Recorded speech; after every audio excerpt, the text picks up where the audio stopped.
Hakim Benotman a-t-il réellement vendu ses sociétés ou invente-t-il une success story comme personal branding sans aucun lien avec la réalité? C'est le sujet que nous allons voir dans cette vidéo en se concentrant sur une analyse concrète, juridique et fiscale. Et comme nous allons le voir, le montant de 132 millions est clairement indiqué sur un document, mais est-ce que je parle en euros ou pas? Cela, tu vas le découvrir plus tard dans la vidéo. On va l'aborder en mode due diligence financière pour arriver à un constat simple pour que vous puissiez vous faire votre propre idée. Aucun club investissement à vendre. Les seuls liens que tu trouveras dans la description, c'est le lien de notre Telegram privé où nous parlons de cette vidéo depuis 2 semaines, où je partagerai d'ailleurs du contenu additionnel par rapport à cette dernière, donc n'hésite pas à le rejoindre. Et tu trouveras également le lien d'une masterclass en ligne sur comment servir l'immobilier pour te créer un capital en moins de 5 ans.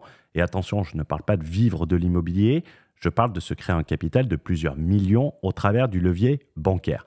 Et également, il est important pour moi de préciser que cette vidéo, elle est prévue depuis plusieurs semaines. J'étais juste obligé d'accélérer sa publication à cause du clash actuel pour permettre aux gens de se faire leur propre opinion tout seuls. Également, puisque beaucoup de personnes vont me découvrir au travers de cette vidéo, je vais devoir me prêter au jeu de la présentation. D'ailleurs, n'hésite pas à t'abonner, ça permettra de soutenir la chaîne.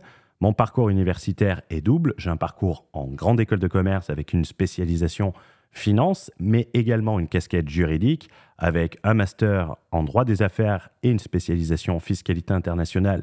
Donc, quand on parle de holding étrangère, je comprends l'intérêt et je comprends les faiblesses, ainsi qu'un master 2 droit des affaires et fiscalité à HEC La Sorbonne avec une spécialisation restructuring.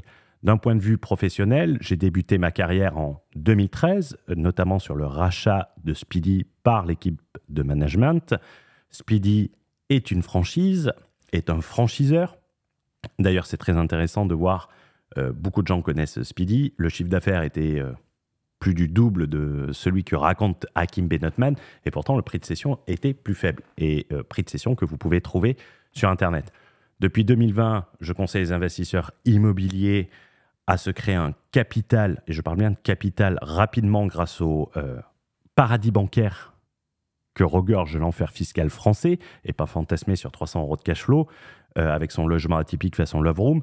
Je vous mets le lien d'un workshop en direct qui sera animé très prochainement, et c'est entièrement offert, et c'est sous la vidéo.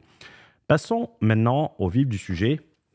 Passons à la méthodologie utilisée pour remonter toutes ces informations pour que vous puissiez comprendre comment j'ai mené cette due diligence. Il est important d'avoir une méthode d'information, une méthode de collecte d'informations, excusez-moi, la plus précise possible.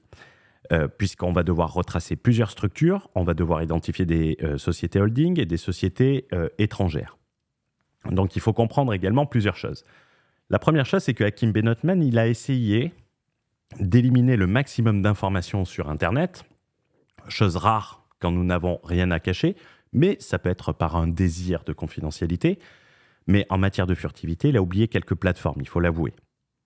Il est également très important pour moi de préciser que les structures ont été faites sans aucun sens. Il y a un empilement de structures, c'est incompréhensible, donc ça prend beaucoup de temps, et les personnes qui vont rechercher les informations sans avoir de méthodologie, ils vont se heurter à un manque de logique. Donc c'est important de le préciser. Il va y avoir également l'enchevêtrement de sociétés étrangères luxembourgeoises, pour ne pas les citer, et également beaucoup de gérants qui n'ont rien à voir. Et seul moyen de pouvoir avoir une vision globale, ça serait d'avoir accès au registre des bénéficiaires économiques, le RBE, mais 99% des gens n'ont pas accès à ce registre des bénéficiaires économiques, et donc je vais conduire cette recherche sans avoir recours à ce RBE. Il va falloir donc identifier les porte-valises, les prête-noms, et ensuite tracer au travers de leur nom la chaîne de participation, les différentes structures pour aller chercher l'actionnaire. Également, à plusieurs reprises, j'ai eu l'impression qu'il y avait des AG qui étaient antidatés, ce qui rend les choses encore plus difficiles à comprendre. Et ça va être un travail de due diligence financière et juridique excessivement poussé.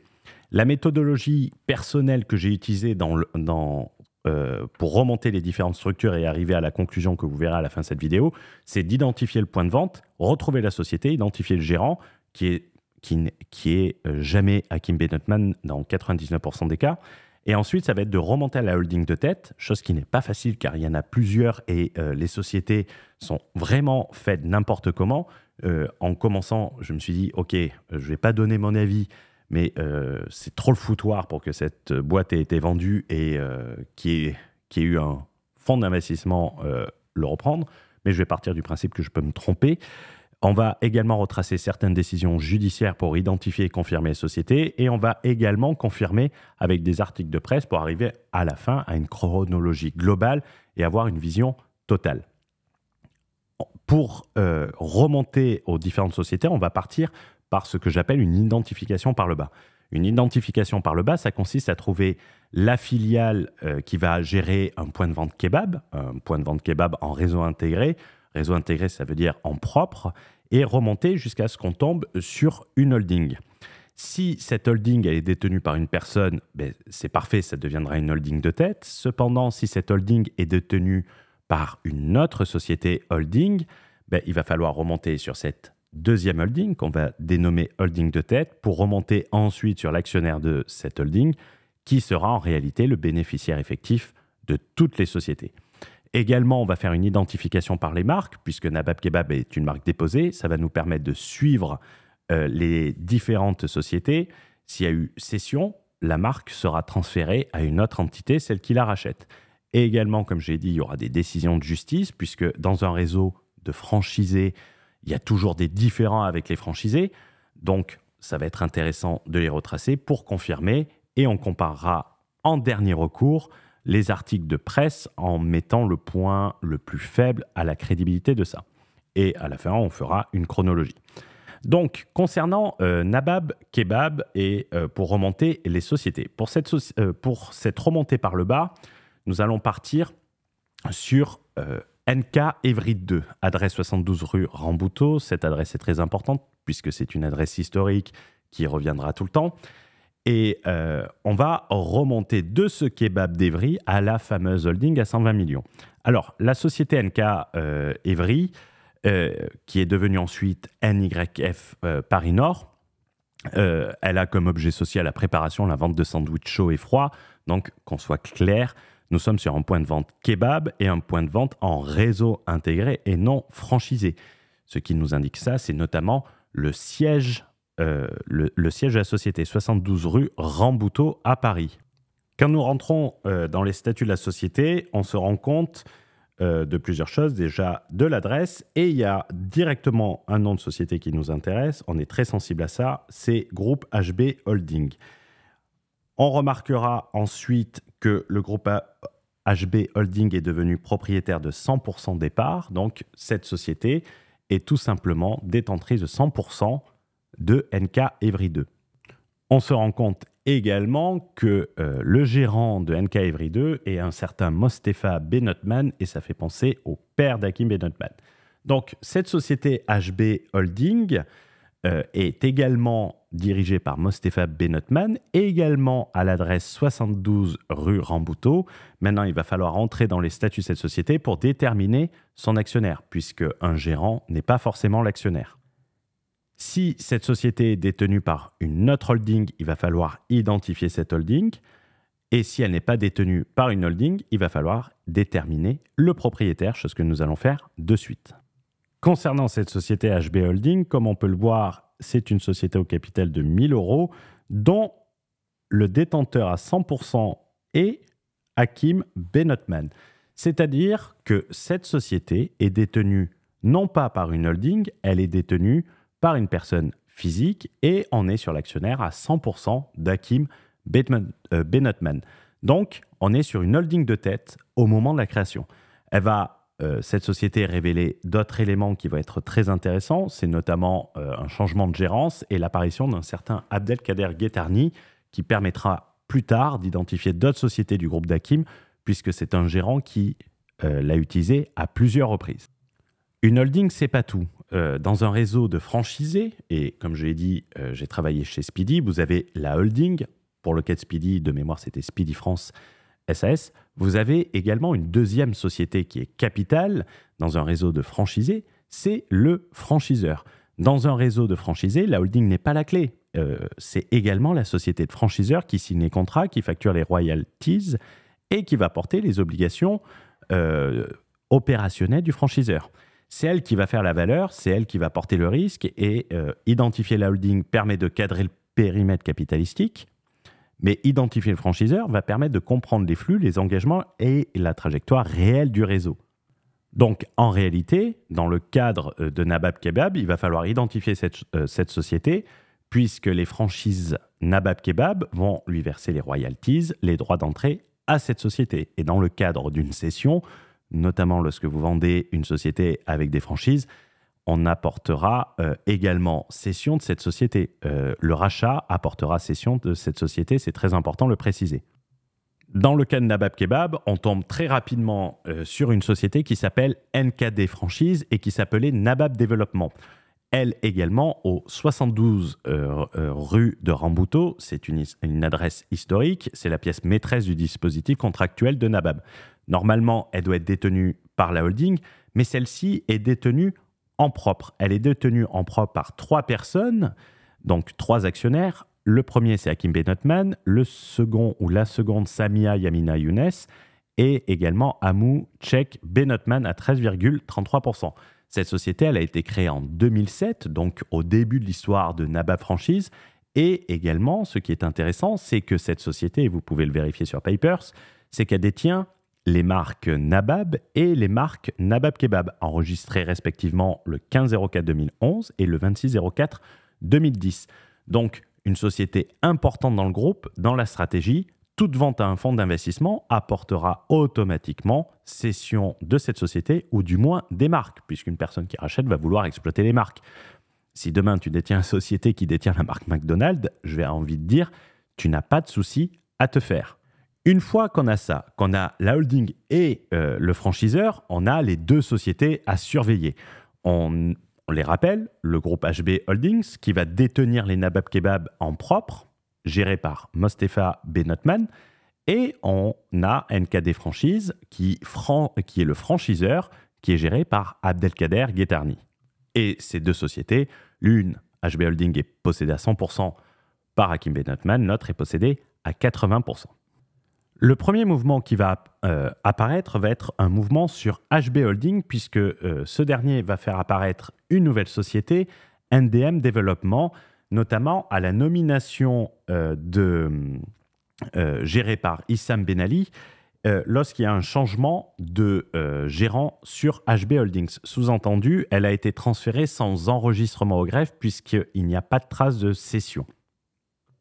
En effet, on trouve une décision de l'associé unique en 2017 où on voit associé unique la société NDM Développement, société anonyme de droit luxembourgeois, au 19 avenue de la Gare au Luxembourg, représentée par Issam Ben Ali, administrateur unique, associé unique de la société HB Holding.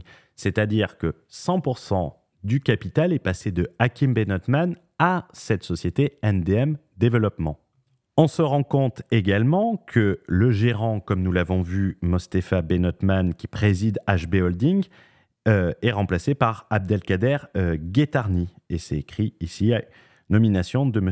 Abdelkader Guettarni en qualité de président de la société suite à la démission de Mostefa Benotman. Donc si on revient sur notre schéma, Hakim Benotman n'est plus propriétaire de HB Holding, on est en 2017, donc ça cadre avec son discours. NDM Développement est géré par Issam Ben Ali. C'est l'associé unique du groupe HB Holding, qui d'ailleurs remplace Mostefa Benotman par Abdelkader Guettarni. Donc par rapport à ce que je vous ai dit précédemment, le groupe HB Holding, qui va détenir les restaurants en propre, devient une holding intermédiaire et la holding de tête devient NDM Développement. Et elle restera NDM Développement jusqu'à la fin. La prochaine chose qui va se passer, c'est qu'en réalité, il va se passer quelque chose sur NKD Franchise, toujours propriété de Hakim Benotman, c'est que cette société va rentrer en faillite avec une cessation des paiements fixée au 25 mars 2015, avec une remontée maximum.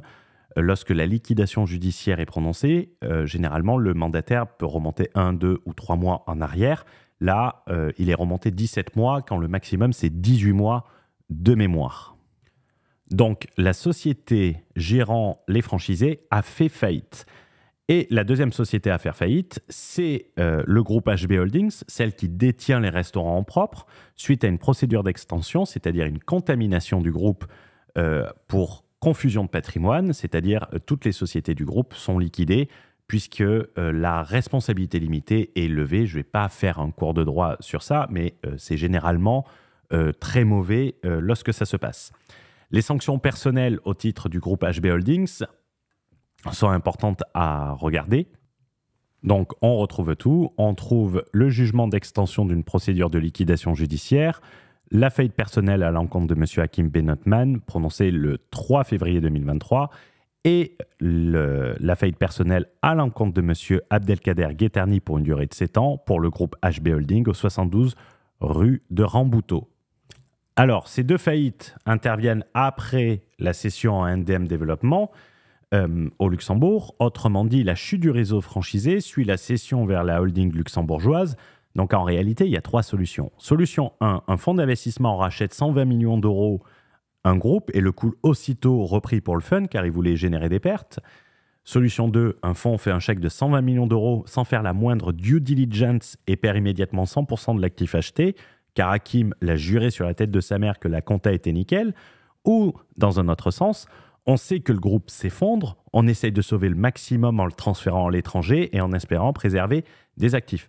D'ailleurs, il faut savoir que tous les franchisés ont reçu un courrier du liquidateur qui a liquidé NKD Franchise. Donc, on retrouve d'ailleurs le liquidateur cité dans la vidéo de Hakim Benotman. On voit Paris, 3 avril 2017, Nabab Aix-en-Provence. On trouve Nabab Aix-en-Provence, Nabab Angoulême, on trouve Nabab Aulnay-Paris-Nord, on trouve Nabab Bagnolier, Nabab Bercy, Nabab Chelles, Nabab Dijon. Et c'est très intéressant parce qu'on avait fait un podcast sur le discernement, je vous mettrai le lien en haut à droite dans le cadre de 10 millions, où la personne avec qui j'anime le podcast avait dit qu'il avait un local commercial et il avait réfléchi à faire un food court à l'époque. Et il était allé voir le franchisé Nabab Kebab à Dijon et que c'était dégueulasse et que le réseau n'était pas suivi et qu'il avait échangé avec Hakim Benotman à l'époque. Il lui avait demandé vous voulez que je fasse quoi? Que je fasse le ménage dans mes franchisés?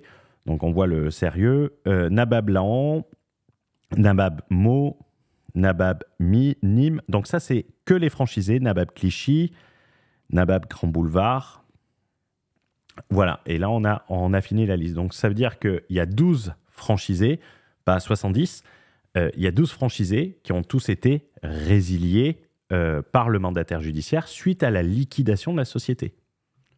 Et ce qui est curieux, c'est qu'on ne voit pas de changement d'actionnaire de NKD Franchise avec Hakim Benotman précédant la faillite. La deuxième chose que je vous ai dit, c'est que dans le cadre d'une franchise, on peut tracer la marque pour faire une synthèse claire. Si un groupe rachète Nabab Kebab, en plus de racheter les restaurants propres détenus par HB Holdings en faillite, il va reprendre également le franchiseur, NKD Franchise, détenant les marques, car c'est lui qui produit la valeur d'un réseau de franchises. Donc, le parcours de la marque Nabab et Nabab Kebab, c'est intéressant de la suivre du début jusqu'à la fin. Alors, elle a été initialement déposée en mai 2006, donc sans doute au tout début de l'aventure de Hakim Benotman. Il n'y avait pas de société à l'époque. Elle a été ensuite transférée au sein de Nabab Développement, devenu NKD Franchise, le 15 novembre 2007. Cette marque a été ensuite transférée à une société que nous avons vue, le groupe HB Holding en France, le 30 octobre 2013, une transmission totale. Et cette marque a été transférée à une autre société que nous avons vue, NDM Développement SA, holding au Luxembourg, une transmission totale le 6 mars 2015. Cette marque est toujours propriété de NDM Développement.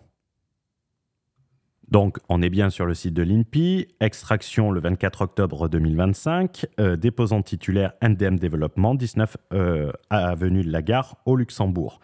Et également, on trouve toutes les transmissions de la marque.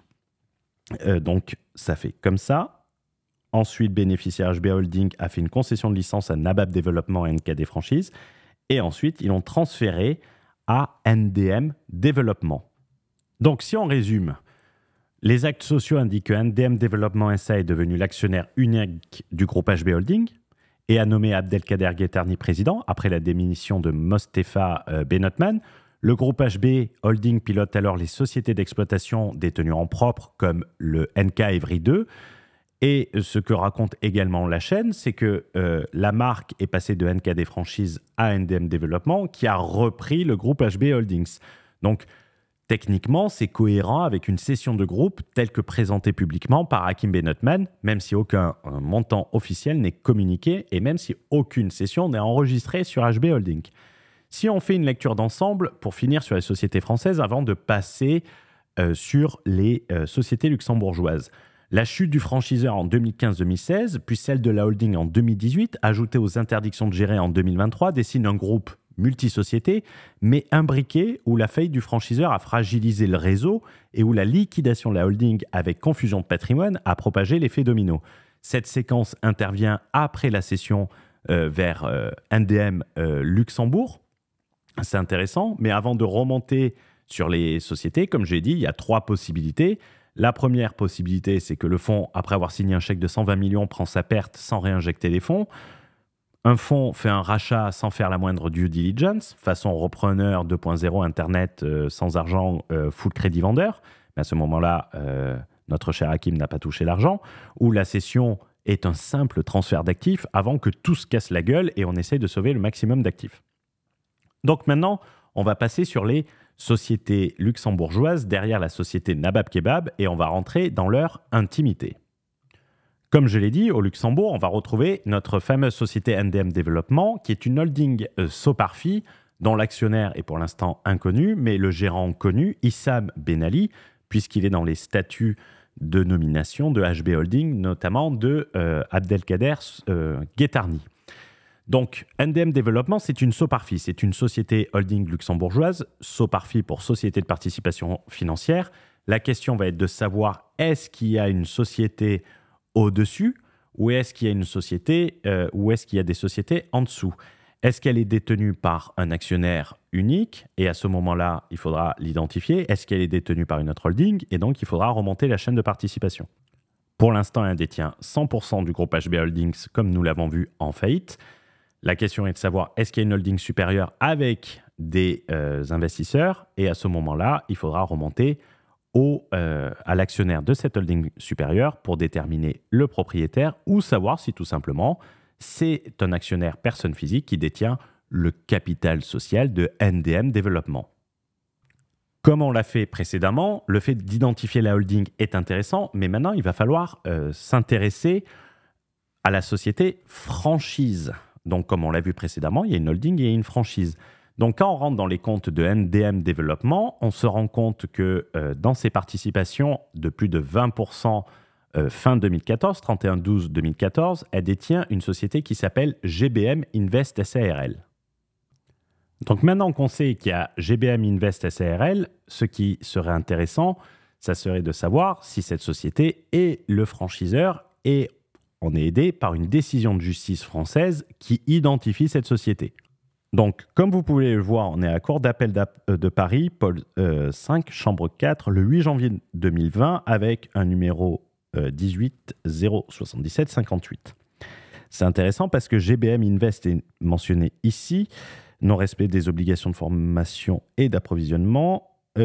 On se moque, on va aller voir la décision. La décision de la Cour appelle un concern entre la société NHG Développement. NHG Développement, c'est un restaurateur master franchise à Toulouse.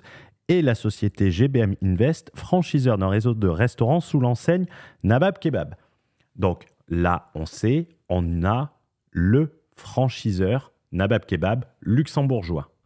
Cette décision judiciaire est très intéressante pour notre chronologie parce que cet arrêt, excessivement intéressant, confirme bien que GBM Invest Luxembourg agissait comme franchiseur avant la liquidation de NKD Franchise et qu'elle avait la main sur les contrats de franchise en France. Donc, comme je disais, ce qui est intéressant sur cette décision, c'est les points clés.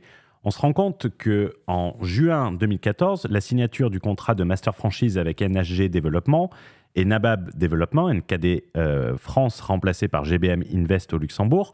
Autrement dit, GBM est déjà positionné comme le franchiseur au titre de ce contrat cadre dès 2014. Ensuite, on se rend compte que le 1er mars 2015, dans la décision judiciaire, un avenant est signé entre NHG Développement, un master franchise à Toulouse, et GBM Invest au Luxembourg, ce qui confirme qu'au plus tard à cette date, GBM Invest exerce la qualité de franchiseur sur ce périmètre. Et ce qu'on peut faire comme interprétation, c'est que la liquidation de NKD Nabab Développement interviendra plus tard, en juin 2016. Le fait que GBM Invest soit déjà le franchiseur contractuel au moins depuis 2014-2015, date à laquelle il explique avoir vendu son groupe, peut paraître logique. Et ça corrobore l'idée d'un transfert et d'une continuité. Donc, si Hakim Benotman a bien vendu en 2014 et qu'il a vendu l'actif de NKD Franchise, c'est-à-dire les marques et pas les parts de la société, car le repreneur ne voulait pas récupérer dette, donc il a juste récupéré ce qu'il voulait, ça peut paraître logique. Maintenant, ce qui est intéressant, c'est savoir qui c'est qui a racheté et donc qui est derrière NDM Développement. Donc, comme je l'ai dit, NDM Développement, c'est une société anonyme luxembourgeoise. Comme nous l'avons vu, la société est dirigée par Issam Ben Ali, qui est son gérant. Ça fait penser à Ben Ali en Tunisie. Lorsqu'on fait une recherche sur LinkedIn de ce cher Issam Ben Ali, on voit qu'avant de devenir le gérant de NDM, il était gérant de restaurant à Metz, dans l'est de la France, de janvier 2014 à décembre 2016, de Nabab Kebab. Comme je l'ai dit, l'actionnaire n'est pas forcément le gérant, donc on va se concentrer sur qui est l'actionnaire de cette société du départ à la fin. Donc on passe sur les statuts de NDM Développement au Luxembourg, constitution d'une société anonyme le 28 juillet 2014, donc on est bien à la date de cession expliquée par Hakim Benotman, mais on se rend compte que qui a comparu? Monsieur Hakim Benotman. Donc c'est Hakim Benotman qui est le détenteur de cette société à 100%. Donc Hakim Benotman est détenteur à 100% de NDM Développement SA, c'est lui qui gère cette société. C'est lui donc qui est propriétaire à 100% indirectement de GBM Invest. En gros, il s'est cédé à lui-même. C'est très marrant puisque dans sa dernière vidéo, il parle d'OBO comme cession. On rappelle, un OBO, c'est une vente à soi-même. Les comptes nous en diront plus puisque nous rentrerons dans les comptes. À ce jour, il est toujours actionnaire à 100% de cette société et il n'y a aucune holding supérieure, qu'elle soit à Hong Kong, à Singapour, en Belgique, au Panama ou n'importe où. D'ailleurs, lors d'un reportage sur Tacos King où Hakim avait fait un retour, si vous regardez bien sur les murs, il est à son bureau, on voit les trois sociétés GBM Invest, NDM Développement et Lovell Invest sur laquelle on reviendra plus tard. C'est nécessaire au Luxembourg, lorsque vous avez plusieurs sociétés dans un même bureau, de mentionner quelle société est à tel bureau. Au Luxembourg, vous pouvez avoir accès aux informations. Donc là, nous sommes sur NDM Développement. On se rend compte, la société a bien été faite en 2014. On a les exercices, les comptes annuels. On voit qu'il n'y a aucun changement au niveau de l'associé, mais au niveau du gérant, il est nommé ici administrateur gérant, c'est Issam Ben Ali. Et ici, administrateur-gérant de Issam Ben Ali à Hakim Benotman. Et on tombe sur tous les comptes. Et pareil pour GBM Invest. On se rend compte qu'elle est en faillite, on reviendra dessus.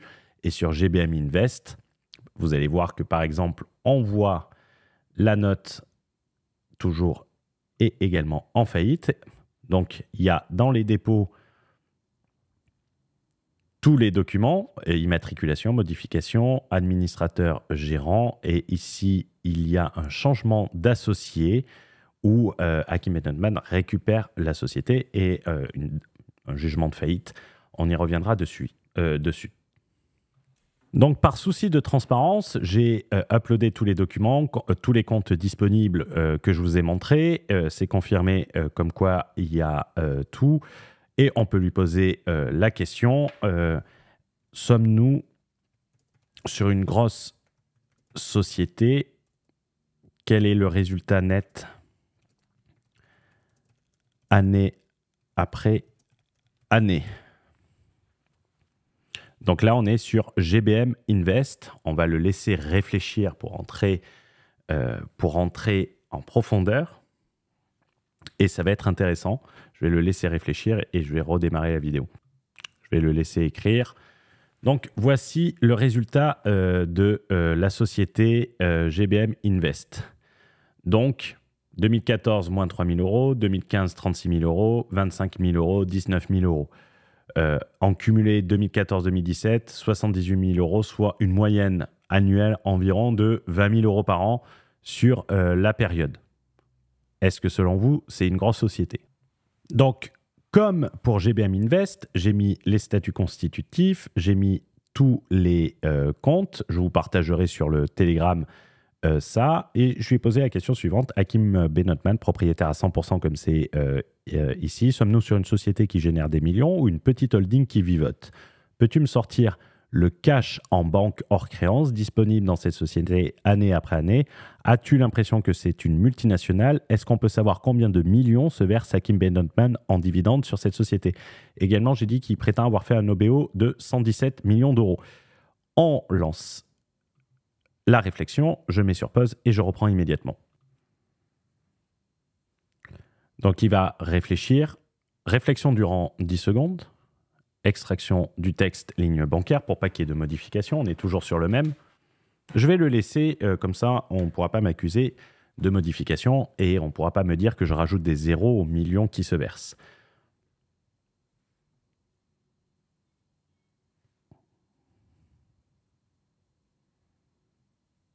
Ouais, c'est long. Je vais quand même mettre sur pause et je remets quand ça commence à rédiger. Donc, ça y est, il réfléchit. C'est quoi NDM? Mastodonte ou coquille qui vivote? Petite soparfide, pas une multinationale, actif dominé par participation, créance intragroupe, quasi aucun cash bancaire la plupart des années, zéro distribution de dividendes documentée dans les affectations publiées, rien de compatible en l'état des comptes avec un OBO à 117 millions d'euros, au minimum les flux Covenant. Cash en banque hors créance année après année. Donc en 2014, on a 115 000 euros, en 2015, 5 000 euros, en 2016, 4 000 euros, en 2017, 39,81 €, en 2018, 1 128 euros, 2019, 7 000 euros, 2020, 70 euros. Concrètement, aucun matelas de trésorerie. L'essentiel de l'actif court terme, ce sont des créances, clients liés, pas de cash mobilisable. Dividendes perçus par Hakim Benotman, les notes d'affectation publiées montrent 0 € distribués.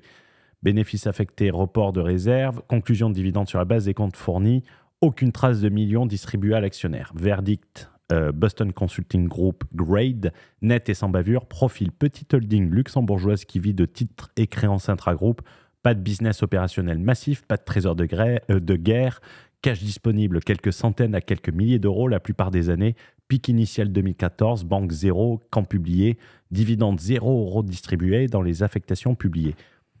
Je pense, c'est pas moi qui le dis, c'est ChatGPT. Donc, s'il y a une procédure judiciaire à faire, il faut la faire à ChatGPT. Également, comme on l'a vu, les deux sociétés sont mises en faillite. Il y a la faillite de GBM Invest, multiples faillites sur assignation. Si on se souvient bien, disponible sur le registre de commerce, la société, elle est en faillite. Mais comme on le voit, ça n'a pas été qu'une seule fois. La première déclaration de faillite en 2019, jugement faillite reporté suite à opposition contre le jugement déclaratif. Ça veut dire que c'est un créancier qui a déclenché, il a payé. Il y a eu une autre faillite en 2023, faillite reportée suite à opposition contre le jugement déclaratif. Et là, c'est reparti en faillite le 20 février 2025. Et donc, on est hors délai. Donc, visiblement, la société GBM Invest est en faillite. Et je rassure, NDM Développement, qui est la société holding, donc la fameuse société qui a repris tout le groupe en 2014, on est également en faillite. Liste des dépôts, jugement faillite en 2024. Donc ça fait plus d'1 an. Si on consulte ça, donc on est bien NDM Développement SA, faillite, procédure principale d'insolvabilité. Donc, On est bien sur une faillite et décision déclarative de faillite. Assignation. Alors, le mode de saisine par assignation, ça veut dire quoi? Ça veut dire que tout simplement, ça a été décidé par quelqu'un d'autre. Ce n'est pas vous qui allez déposer le bilan.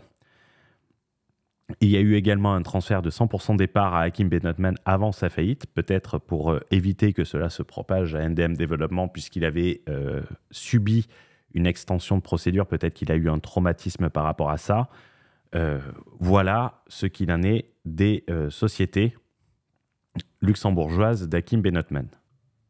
Mais ça a été toujours, pendant toute la durée de 2014 à 2024, ça a toujours été la propriété d'Hakim Benotman à 100%. Il n'y a pas de fonds allemands, il n'y a pas d'actionnaires extérieurs, il n'y a personne. On va s'intéresser à d'autres sociétés françaises rapidement. Il faut savoir que après la faillite de HB Holding et qui a entraîné la faillite personnelle pour Hakim Benotman et Abdelkader Guettani, qui se révélera être son cousin dans une vidéo de Mousse, la société avait été cédée à une holding luxembourgeoise détenue par Hakim Benotman entièrement. Et là, on va s'intéresser à Nasud 34 puisque c'était la propriété du groupe HB Holding.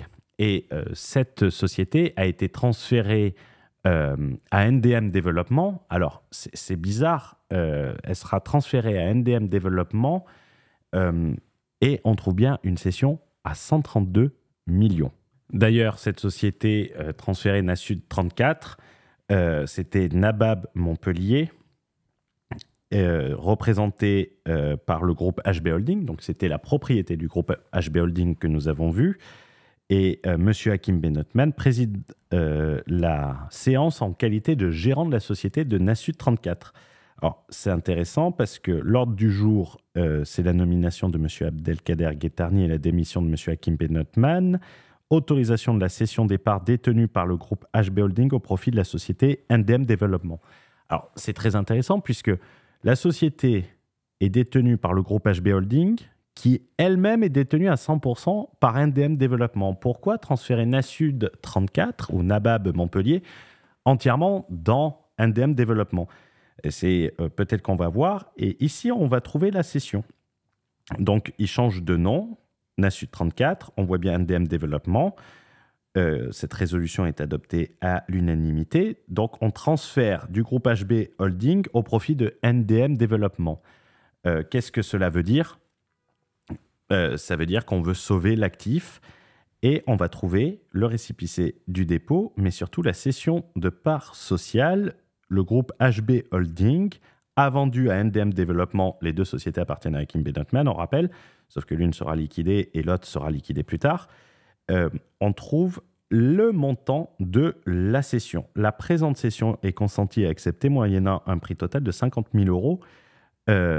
Et 50 000 euros en francs congolais, ça fait précisément 132 millions. Donc voilà, on a la seule cession qu'on a pu trouver. Ces autres sociétés françaises, c'est très intéressant parce que cela peut nous indiquer pourquoi il y a eu une faillite personnelle sur HB Holdings. Rappelez-vous, HB Holding est en faillite. Et en étant en faillite, la déclaration de cessation des paiements a été remontée de 17 mois. Et le point de départ entre la cessation de paiement et la liquidation judiciaire s'est appelé la période suspecte.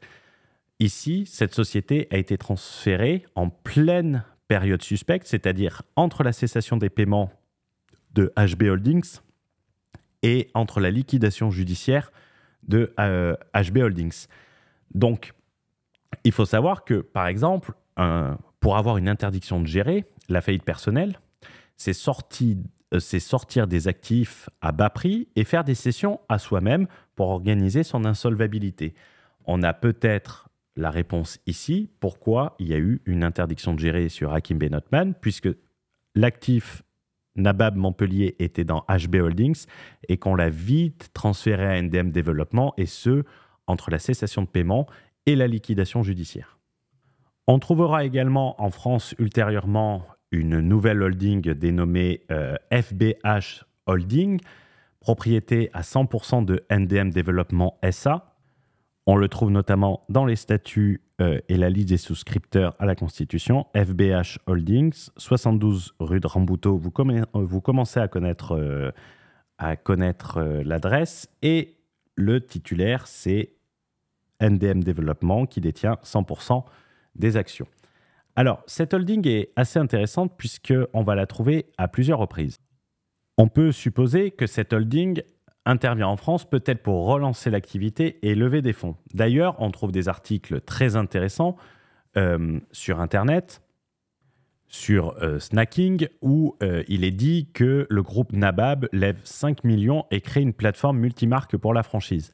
Rien ne semble arrêter Hakim Benotman, le bouillonnant entrepreneur aujourd'hui à la tête d'un groupe qui compte 81 établissements, dont 63 en France et 18 en propre, 35 millions, principalement sous enseigne Nabab Kebab. Ce trentenaire autodidacte qui confie à France Snacking boucler une levée de fonds de l'ordre de 5 millions auprès du fonds d'investissement 123 Ventures. C'est très intéressant, qui entrerait dans le capital de son groupe Nabab, rebaptisé FBH Food. Donc, groupe HB Holding a déposé le bilan, on essaie de relancer et on explique qu'on a beaucoup de magasins. C'est super intéressant. D'ailleurs, on voit qu'il y a des nouvelles marques en lancement, dont New York Factory, rappelez-vous, NYF Paris Nord sur la première société qu'on avait vue. Et une autre chose qui est importante, c'est qu'il est dit que HB Holding, un projet qui a été porté par la holding de tête du groupe HB Holdings, donc FBH, HB Holding, on s'en mêle les pinceaux, financé à hauteur de 300 000 via la plateforme de financement participatif Look & Fin, complété d'un prêt bancaire de près d'1 million. Et lorsqu'on va dans les commentaires, il est dit, il semblerait que les prêteurs de la plateforme qui a levé les fonds ne récupéreront jamais leur mise. Il y a eu d'abord des retards de remboursement, puis un arrêt pur et simple de ceux-ci après. Donc, en fait, on essaye de relancer au travers d'une nouvelle holding, nouvellement créée, sans passif, puisque la société est nouvelle, elle est détenue par une holding luxembourgeoise. C'est intéressant. L'autre chose qui est intéressante, c'est que Hakim Benotman, dans cet article, explique avoir levé 5 millions auprès de fonds d'investissement. Et aujourd'hui, 123 Ventures, qui est devenu 123 Investment Manager, explique, nous tenons à préciser que 123 Investment Manager n'a jamais accompagné ni financé M. Hakim Benotman ou les sociétés qu'il dirige. Aucune relation d'affaires n'a été initiée. Donc, en gros, ce qu'il a dit à cette presse était faux. Et ça, c'est très important parce que son personal branding est notamment validé par la presse sur ses discours, sur les chiffres. Et en fait, il s'est rendu compte qu'il pouvait raconter n'importe quoi à la presse et qu'elle reproduisait ce qu'elle disait. Il devait avoir une très bonne agence, une agence de presse. Il devait avoir une excellente agence de presse. Il n'y a pas qu'en France qu'il a d'autres sociétés. Il y a d'autres sociétés au Luxembourg. Les autres sociétés au Luxembourg, il y a une société qui s'appelle Finlux Développement SARL, qui a été créée en 2019 sans aucun compte déposé depuis 2019. Et il y a eu un transfert de parts vers une holding française dite Globodai Group en France. Donc, il y a un actionnaire qui est entré dans cette société luxembourgeoise. Et Globodai Group en France, c'est Kevin Valfin, la personne qui présente comme son associé pour son projet FinFit. On trouvera également une autre société dénommée Rod Invest SA, mais qui a changé de nom récemment, qui s'appelait anciennement Ketari Food. On y reviendra dessus à la fin, où Hakim Benotman est retiré de la gestion, où une certaine Myriam Bengra est devenue gérante. On commence à avoir l'habitude des gérants. Et une holding patrimoniale, Lovell Invest SARL. Alors ça, c'est très intéressant parce que si vous vous souvenez des vidéos, et on avait commenté les vidéos de Hakim Benotman, il expliquait qu'il avait une holding patrimoniale et une holding business. Ici, on est sur sa holding patrimoniale et il dit également qu'il a cédé énormément d'immobilier et que la valeur de son business, c'était les 80 murs commerciaux qu'il avait. Et ce qui est très intéressant sur Lovell Invest, j'ai mis quelques SCI. Donc, Luxi SCI, c'est une société au Luxembourg qui détient le 19 avenue de la Gare, là où il y a les bureaux et là où il a son adresse personnelle. Vous avez également la SCI HB Manguelone et la SCI Studshop 34. Toutes ces sociétés sont détenues par Lovell Invest SARL, holding patrimonial au Luxembourg. Si je vais sur Paper Simo et que je regarde le 72 rue de Rambuteau, je me rends compte qu'il y a une SCI, la SCI HB Manguelone. Manguelone, c'est très marrant parce que c'est l'adresse où il y a un Habab Kebab à Montpellier, et HB, je vous laisse deviner ce que ça veut dire, qui détient le rez-de-chaussée et le premier étage. On se rend compte que les dirigeants, Mostefa Benotman, c'est son père, 74 ans. Wided Guira, c'est ce qui a été dit, qui était son ex-compagne. Ça sera peut-être confirmé par des personnes. Et vous retrouvez Lovell Invest SARL. C'est la même chose pour le local où il y a le Nabab Kebab de Montpellier, dont il parle souvent. Vous avez la SCI Stud Shop 34. Si vous regardez l'affiche, les infos juridiques, vous avez en dirigeant Lovell Invest SARL et vous retrouvez Wided Guira, gérant de la société et associé Lovell Invest SARL, la holding de tête de patrimonial de Hakim Benotman. Donc sur Lovell Invest SARL, on est toujours au 19 avenue de la Gare, date d'immatriculation en 2009. C'est la société la plus vieille. On se rend compte, immatriculation, siège social, administrateur, gérant, les comptes annuels de la société. On se rend compte que comme les autres sociétés, il y a une procédure de dissolution administrative. Il y a une coupure, veuillez m'excuser. Donc on se rend compte que la holding, on n'en prend pas décision d'ouverture, en particulier qu'elle n'a plus de siège social ou qu'elle n'a pas déposé les comptes sociaux comme légalement requis.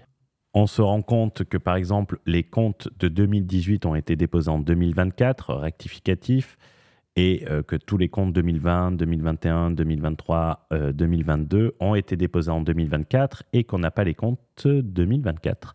Donc, on va prendre le dernier compte 2023, et on va demander à ChatGPT ce qu'il pense que c'est comme société. Donc voilà la question que je vais poser. Je pose le dernier compte de Lovell Invest. La personne propriétaire, cette holding patrimoniale Lovell Invest SARL, comme on l'a vu, elle détient d'autres participations. Je lui ai demandé de bien préciser le document, me demande un prêt de 150 000 € et me propose les parts sociales de sa holding en collatéral pour sécuriser le prêt. Il m'explique qu'elle dispose pour plusieurs dizaines de millions d'euros d'immobilier en France. Je peux y aller sans souci. La personne est mon plus grand idole et le roi du kebab. Donc, on va demander à ChatGPT ce qu'il pense, on va lui laisser le temps de réfléchir et on va revenir dessus. Alors, qu'est-ce qu'il dit? Cours net factuel basé sur les comptes 2023 de Lovell Invest SARL que tu as fourni. N'y va pas les yeux fermés, la holding proposée en collatéral est insolvable, capitaux propres négatifs, sans cash et sans actifs immobiliers visibles à son bilan. Un nantissement départ d'une telle société a une valeur de recouvrement quasi nulle si ça tourne mal. Total actif 128 000 €, dont immobilisation financière 3 400 €. Est-ce une multinationale bankable? Non, c'est une petite holding déficitaire, sans trésorerie et chargée en dette, sans empreinte opérationnelle. Prêter 150 000 contre les parts de Lovell en l'état très risqué. Nantir 100% des parts d'une SARL au fonds propre négatif ne te protège pas. Si malgré tout tu envisages le prêt, exigence minimale, preuve d'actifs à hauteur 5 fois le prêt, liste nominative des sociétés immobilières et comme voilà, feu rouge, stop deal. Marocco refuse en l'état, accepte uniquement si tu obtiens une sûreté réelle de premier rang sur les actifs identifiés en France, évalués et débinés. Hypothèque, nantissement, SPV, plus garantie perso. Et fait vérifier un conseil FR élu la validité de la sûreté. Si tu veux, je te dresse une checklist. Donc voilà.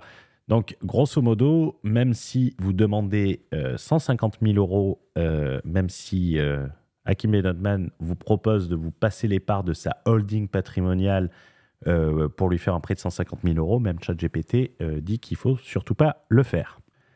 En France, il a fait une troisième tentative au travers de Tacos King et au travers d'une nouvelle holding nouvellement créée qui est BG Capital. Pour ça, on va passer à l'iPad pour vite l'expliquer.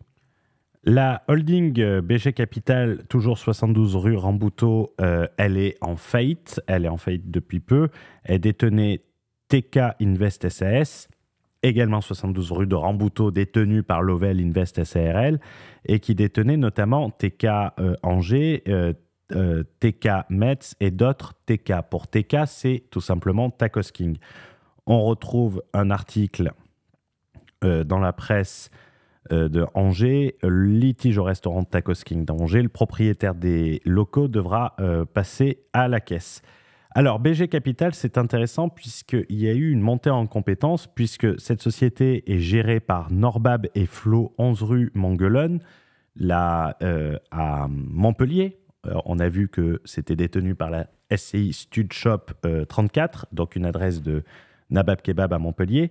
Et cette société est également en faillite. Et la présidente de cette société, c'est GBM Invest, également en faillite, qui est président plus actionnaire à 100%. Et la société qui est détentrice de 100% de BG Capital, c'est Qatari Food SA.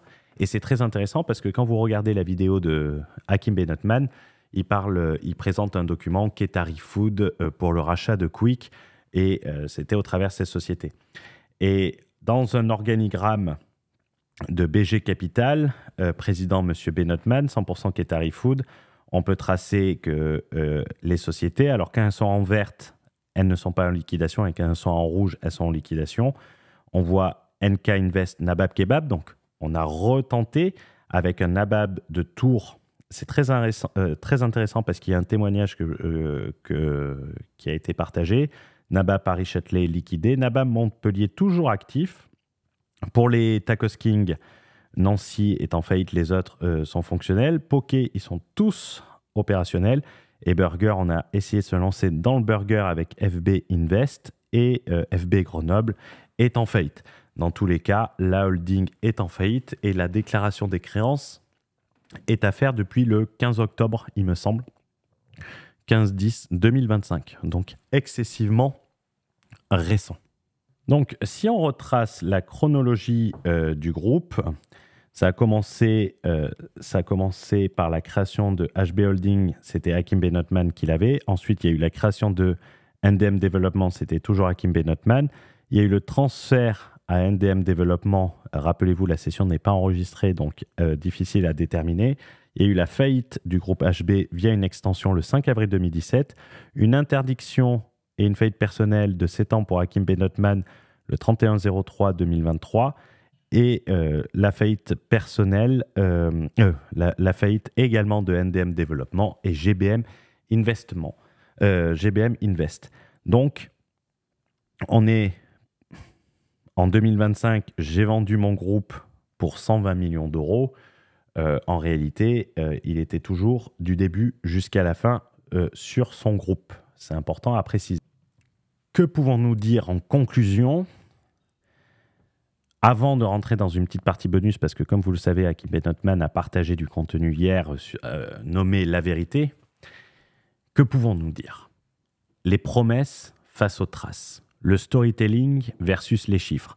La seule cession de Nabab, cela a été la cession à soi-même avant que cela soit liquidé.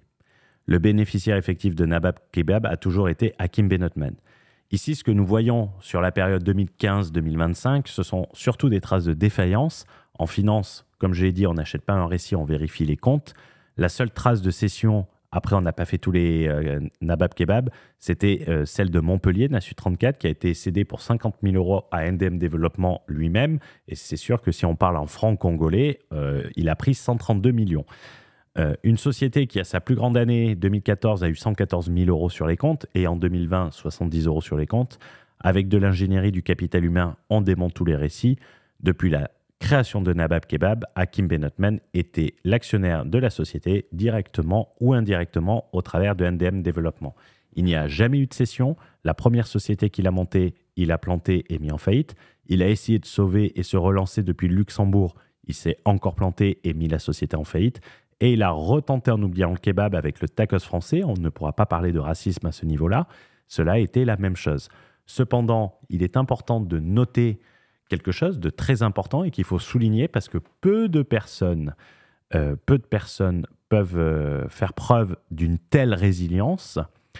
Il n'a jamais abandonné, il a persévéré, et ce depuis 2007. Ça fait 18 ans qu'il échoue et ça fait 18 ans qu'il persévère. Le succès consiste d'aller d'échec en échec sans perdre son enthousiasme, disait Winston Churchill.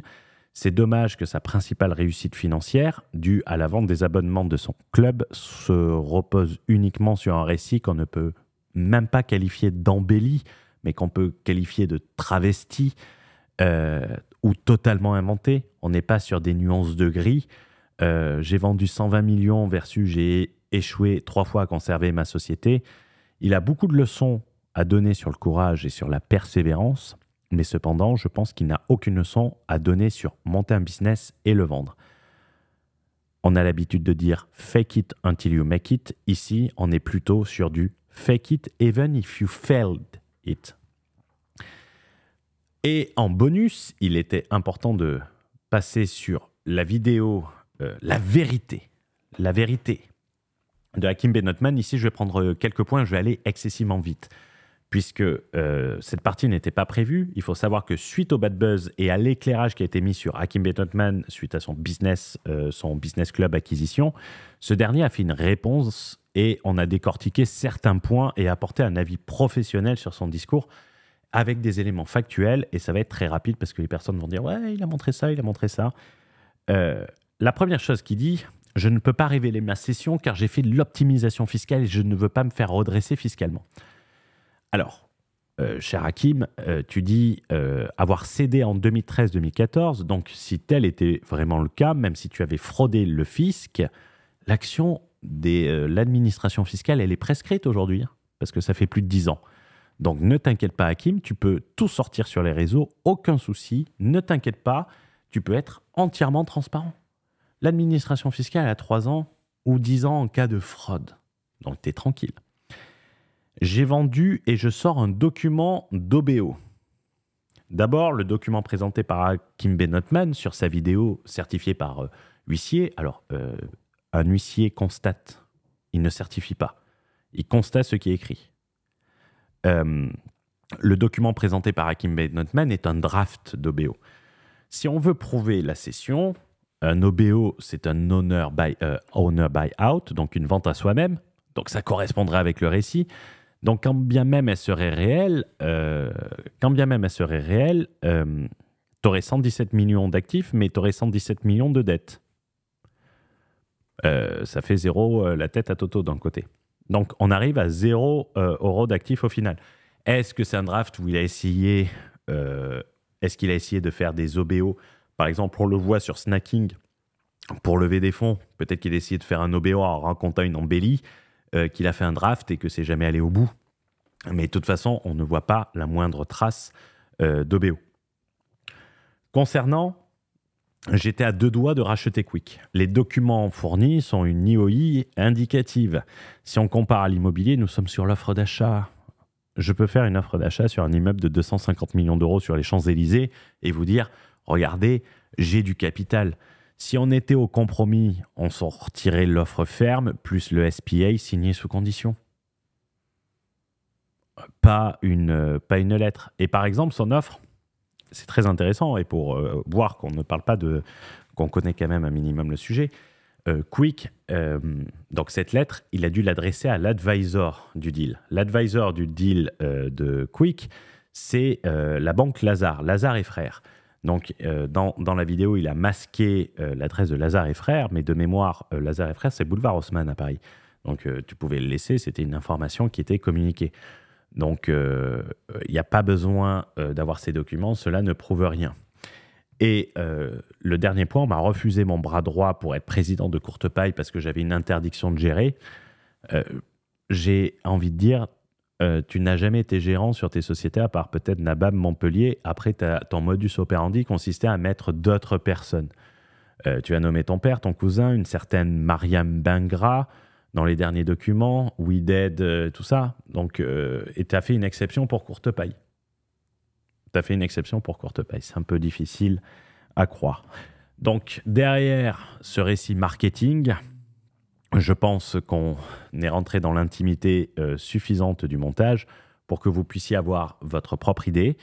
Comme je le dis, il faut souligner une résilience parce qu'il n'a jamais abandonné. Il a essayé de relancer 3 fois Nabab Kebab et je voulais revenir rapidement pour partager un audio pour voir et confirmer. Pour cela, on finira sur le Nabab de Tours, qui est important, puisqu'on est sur la ville originelle de là où tout a commencé, où on a retenté, et le Nabab Kebab de Tours est en faillite. Et récemment, sur le collectif AVI, vous avez une personne travaillant au Nabab de Tours qui fait son témoignage ce qui permettra de se faire une idée. J'espère qu'on entendra. C'est un extrait de cette prise de parole. Laissez parler Alexandre. Laissez parler Alexandre. On va laisser parler Alexandre Marin. Bonjour Monsieur Benotman, moi je suis un peu, Bonsoir. je suis un petit peu surpris que vous continuez encore entre guillemets dans vos mensonges. Vous dites sur les réseaux sociaux, Alexandre Marin, vous dites je avoir, sais qui vous vous êtes. vous dites avoir Je sais vendu, qui vous êtes. vous dites, mais moi aussi, vous dites avoir vendu votre société en 2016. J'ai travaillé pour vous Exactement. en 2021. Non, oui, exactement. En tant que CIO, où j'ai un contrat de travail, des bulletins de salaire qui ont malheureusement jamais été établis, Bien sûr. ainsi qu'une non-déclaration aux URSSAF. Bien sûr. Vous avez Je vous explique rapidement, vous avez Monsieur Marin. plombé Je vous explique, l'intégralité. Monsieur Marin. Monsieur Benotman, laissez-moi finir, vous aurez le droit de réponse. Ouais. Monsieur Benotman, Ouais. vous avez laissé vos restaurants à l'abandon avec l'intégralité de vos salariés.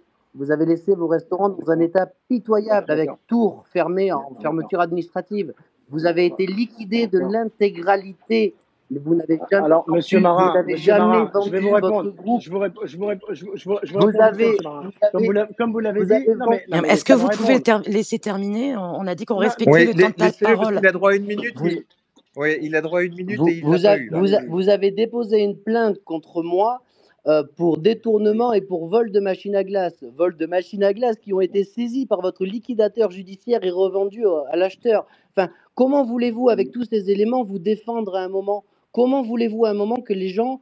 Aujourd'hui, on tape société.com, on voit que tout a été liquidé. Vous parlez de votre jet privé, votre carte ne passait même pas pour faire de l'essence. Vous aviez un scooter. Alors, À un moment, Monsieur Benotman, Monsieur Marin, vous êtes juste une Monsieur blague. Marin, Donc, vous étiez comme un fan à prendre les photos en photo les jantes de ma Bugatti, Monsieur Mais Marin. c'est faux. Monsieur Marin, faut C'est le arrêter de vendeur de raconter des pouf. conneries. Mais Monsieur Mais vous Marin, aviez faut pas, arrêter vous avez pas. c'est le vendeur de Mais- pouf. mais- Donc voilà, je voulais vous laisser sur ça qui permet d'avoir un retour d'expérience du terrain et peut-être expliquer pourquoi les sociétés sont tombées et avoir une vision opérationnelle. J'espère que cette vidéo pourra vous aider. J'espère que ça pourra vous permettre de vous faire un avis, votre propre avis, au-delà des discours, au-delà des on-dit. Au moins, vous avez la vision globale et c'est important. Et quand vous avez un doute, n'hésitez pas à utiliser la même méthode.